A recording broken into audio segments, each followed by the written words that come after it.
Boleh ke kalau saya simpan sahaja emas saya dalam akaun Gap tanpa perlu keluarkannya? Baik, konsep akaun Gap atau Gold Accumulation Program sama seperti akaun bank, cuma bezanya ia disimpan dalam bentuk gram emas. Bolehkah anda simpan tanpa keluarkan emas dalam akaun Gap? Jawapannya boleh.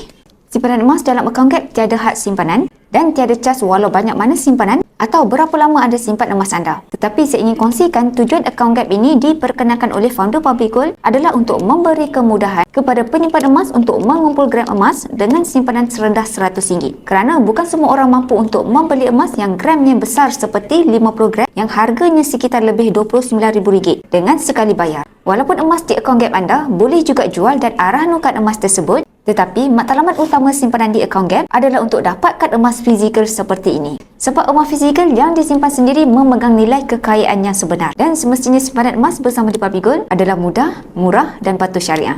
Nak saya bantu mulakan tabung emas serendah RM100 melalui akaun emas Gap di Public Gold? Anda boleh klik nearby saya atau PM saya. InsyaAllah saya akan bantu guide sebaiknya.